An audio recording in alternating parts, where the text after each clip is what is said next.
does Rawls think about the meritocratic system? Even that, he says, doesn't go far enough in remedying or addressing the moral arbitrariness of the natural lottery. Because if you bring everyone to the same starting point and begin the race, who's going to win the race?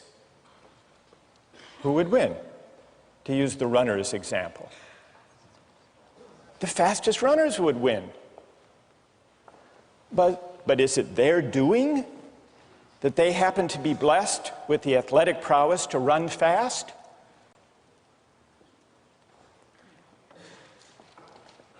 So Rawls says even the principle of meritocracy, where you bring everyone to the same starting point, may eliminate the influence of social contingencies and upbringing, but it still permits the distribution of wealth and income to be determined by the natural distribution of abilities and talents.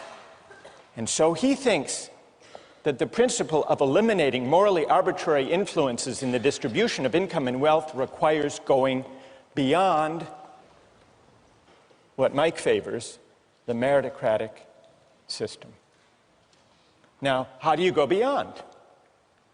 If you bring everyone to the same starting point, and you're still bothered by the fact that some are fast runners and some are not fast runners, what can you do?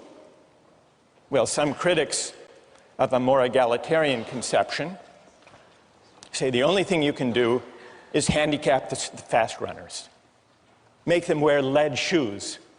But who wants to do that? That would defeat the whole point of running the race.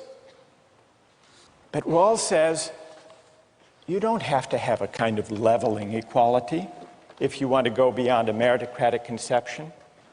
You permit, you even encourage those who may be gifted to exercise their talents. But what you do is you change the terms on which people are entitled to the fruits of the exercise of those talents.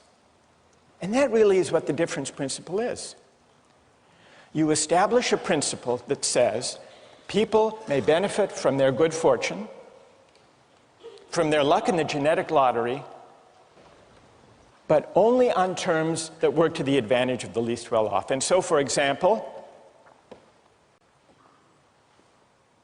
Michael Jordan can make $31 million, but only under a system that taxes away a chunk of that to help those who lack the basketball skills that he's blessed with.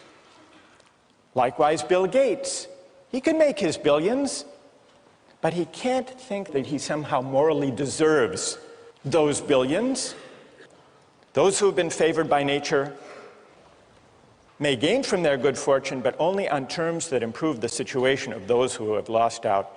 That's the difference principle. And it's an argument from moral arbitrariness. Rawls claims that if you're bothered by basing distributive shares on factors arbitrary from a moral point of view, you don't just reject a feudal aristocracy for a free market. You don't even rest content with a meritocratic system that brings everyone to the same starting point. You set up a system where everyone, including those at the bottom, benefit from the exercise of the talents held by those who happen to be lucky. What do you think? Is that persuasive?